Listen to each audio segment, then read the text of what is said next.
We're going to deal with parking, and then we're going to Yep, conflict for me Yes, too. thank you. Country Rangers, note those conflicts, and then we're going to deal with Transpower. And then we will do item 12, and that will conclude the unitary plan. I want to do it all again.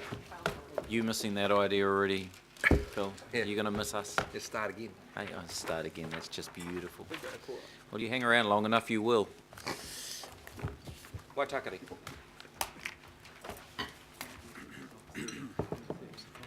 John? Right, I'm sorry, apologies, just finding the correct page reference. It's towards the very end of part C. 85 in this. Page 85 on the agenda through to, that's correct, page 85 through to 89. So we'd started working our way through the Waitakere Rangers topic, and the only outstanding topic was D. So we covered off E, removal sorry, of some apologies. activities E. where they're managed by bylaws.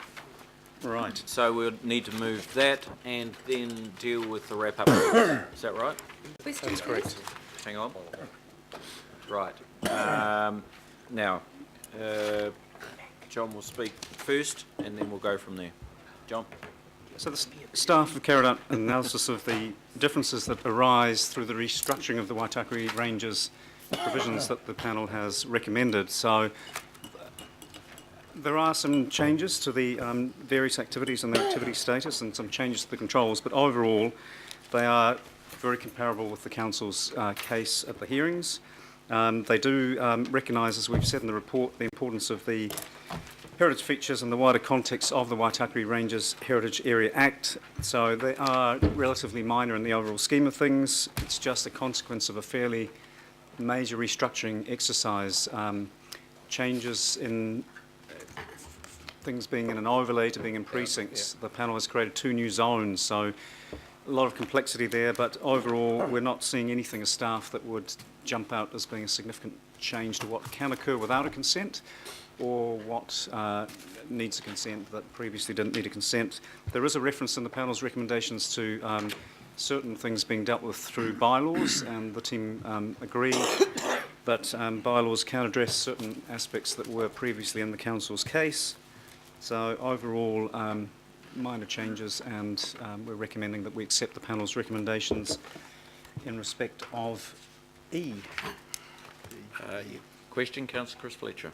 Thank you, Mr. Chairman. I've followed this one quite closely because I think it really highlights that whole tension between the natural environment but also recognising the needs of communities. So in an area that I think that there is a total consensus that requires special protection, and I liken it to some of the situations on the West Coast on the Forestry Accord, that how do you make sure that there is sufficient protection but while still allowing communities, enabling communities to have some form of livelihood. And we've got activities that are currently taking place there that I don't think anyone objects to, but it's the mechanism by which we can best achieve that while still allowing for the protection. So my question to John is this simply an enabling provision that will allow for these lawful activities that are taking place, whether it's the filming or whether it's the bed and breakfast or whatever, or is this going to unleash perhaps a raft of activities that nobody wants to see there? Can you just give me a bit of a steer on why the IHP, because there were some really interesting submissions to them on this, and the report, when you're reading it, particularly pages 12 and 13, under the IHP, it's one that they've obviously been quite challenged by, and they've spent a lot of time on. So I just really want some guidance and some assurance from you that in accepting, and I'm probably willing to move these, that this is not going to unleash a whole raft of activities. This is simply an enabling provision to allow for those genuine activities that are taking place at the moment, lawful activities that enable that community to have a livelihood. So in terms of sustainability, it's the economic sustainability of that community. Through the Mayor, that essentially is the crux of the approach to the Waitakere Ranges. It's that balance between protecting the strong environmental and natural heritage features and also enabling the community to actually have some economic and social well-being. So that's the approach that the Legacy Waitakere City Council adopted. In converting that into the unitary plan, that's also the approach that the Council adopted, and the panel is not recommending a substantial change that would open the floodgates or make things significantly more restrictive. It really is, if we look at the recommendation from staff on the screen, those removals of some activities are really because structurally, in the way they've drafted the plan, they're dealt with through other rules, or we might have had them dealt with in a precinct and they're now dealt with in the zone. Or in some cases, the panel has identified that a bylaw, or the existing bylaw, already manages that. So in short, it's still that balanced approach, enabling where appropriate and restrictive in other cases. So officers are saying that this is the mechanism for achieving that. Mr. Chairman, I'm happy to move these, and in doing so, recognise that increasingly as we go forward, and I've had the great privilege of serving on the Manga Authority, we have to protect these magnificent areas for not just for ecological reasons, but for the protection in terms of the communities and recognising that people do need to have a sustainable income to be able to continue their existence. And I think that this is a debate that we will have moving into the future on a number of parks. I think what the officers are putting forward here is a measured, considered response, and as such I'm very happy to move this. Oh, is there a seconder? Councillor George. Councillor Penny, do you want to speak? Just briefly, Mr. Mayor, and I think Councillor Fletcher's expressed it really well. This is, one of those areas that is utterly precious to the Auckland region, and although I know Councillor Mike and myself voted against the removal of the prohibited activity status for subdivision, the activities in the ranges are quite a different thing, and the ability for people to live and still make a living on their sites within the ranges, for things like filming to take place, which is a critical thing for the Auckland region, and for day-to-day activities to be conducted well. I think I've had a look, I've checked with the staff, and I'm very comfortable that what's being proposed here is still able to be controlled under the overlay of Waitakere Ranges protection. Good. Councillor Cathy. No answer, thanks. Anything else? I'll put that. All those in favour say aye. Aye. Against? Thank you. I'll put the wrap clause. I'll move that. Seconder, please. Councillor Penny. All those in favour say aye. Aye. It's against. Thank you. Oh, hang on, Mr. Mayor. Is that the wrap clause for everything that was in that? Because I voted against part of it. Right, so Councillor George, probably you're better to seconder. have a different seconder. Yep. Thank you. Yeah, that's right. So Please just put- record my vote to the parts I voted against, please. Yeah, yep. Thank you. Thank you. Okay there, Councillor George? Yep. Oh, okay. Okay, now we move secondly to car parking. Moving to page 142 of the agenda. And we have an A and a B. Last Friday we parked things at the end of A. Nice. You Well done. Hey, Must be getting to the just end. could not ignore the mojo. temptation Getting a bit to have a very, very simple Just one sitting there. pun. Okay. All right, so we haven't addressed Part B at all, so we'll get there in a second. So Part A was the issue around minimum parking requirements for developments and maximum parking requirements, particularly in the our centres and the terrace and apartment zone. So Council's position at the hearing, so we're bringing some additional information to you here just to clarify what the Council's position was to apply maximum rates. That's a cap on the amount of parking that a developer can provide. in larger centres, the metro centres, the town centres, and also the terrace and apartment building zone and the mixed-use zone, with no minimums at all. So quite a new approach. Most of the operative district plans require a minimum number of car parks for retail or for office or for residential. So that two parts of the approach under the first bullet point: no minimums in those centres because of their proximity to good transport, employment and so on, and maximums to avoid an oversupply of parking and the potential adverse effects on the amenity of centres by providing too much parking. So that's the first bullet. That removal of minimums was to encourage efficient use of land, reduce development costs, encourage better amenity and urban design outcomes, and support an approach to mode shift towards greater use of public transport. Introducing the maximums, that was the oversupply. There have been maximums in the city centre for many, many years, so this was essentially rolling it out across the larger metro and town centres and the mixed-use zone.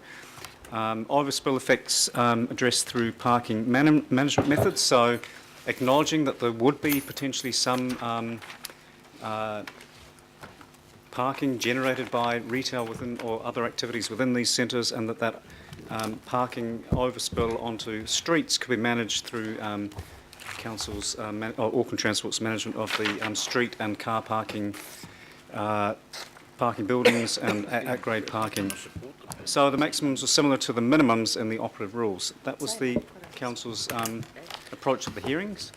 The panel has recommended that there are no minimums or maximums for these centres and the terrace and apartment building zone and the mixed-use zone, with the exception of retail activities and what's referred to as commercial service activities, where they have proposed a minimum parking rate. So that's the key difference between the Council's case, as set out on the screen, and the panel's recommendations. The panel was recommending to introduce some minimum parking requirements for retail and commercial services. As we mentioned last week, they have proposed to keep a cap on the amount of office parking. And on balance, in discussions with our colleagues in Auckland Transport, our recommendation was that we accept the panel's approach and that we can put in place a monitoring regime to continue to gather more information and evidence around parking in centres.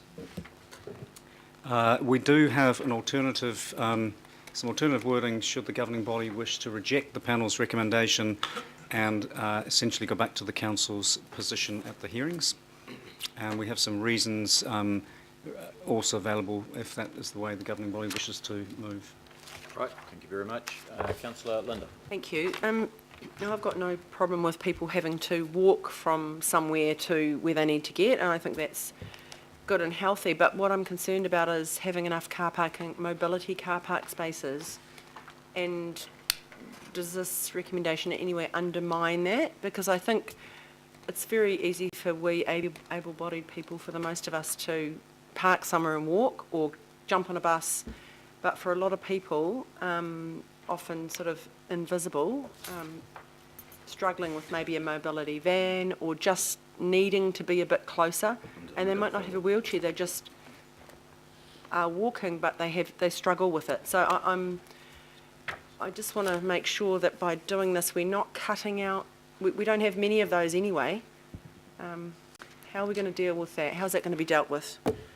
Well, if the governing body was to accept the panel's recommendation and introduce some minimums, I guess that would be bringing some parking into these locations that, in the council's case was that there would be no parking requirements at all. A developer would not have to provide any parking. So this might be a move towards. Well, I suppose my concern is that it's all very well for people that can walk, but if people are struggling, how on earth do they Keep going. get anywhere if they can't park and they can't access public transport for various reasons? Just another brief piece of information. The mobility parking, those wider parking spaces, there are building code regulations around the provision of those, Okay. quite separate to the It will be dealt with unitary in plan. that. And what about, sorry, and just in terms of retail, for example, on the street, I mean, as a owner of a public road, will we be looking towards making sure we provide some of that or not? Because we are a significant provider of public parking just on the road, aren't we?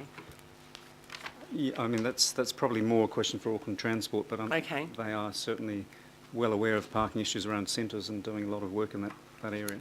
Okay. So you feel it's provided for in the building code, so that if people are building retail, it will have to have a requirement to provide mobility spaces? Doesn't need to be in the plan? Well, just to clarify, the panel has recommended that there should be some minimums in the plan, and staff are recommending to accept that there should be some minimums. To go back to the council's case would be to go the other No, way so I'm and to have accepting this, no but I'm just minimums. saying, does that provide for mobility? So if car parking spaces are provided within a development, then the rules around the proportion that need to be mobility size spaces are dealt with under the building code. Thank you.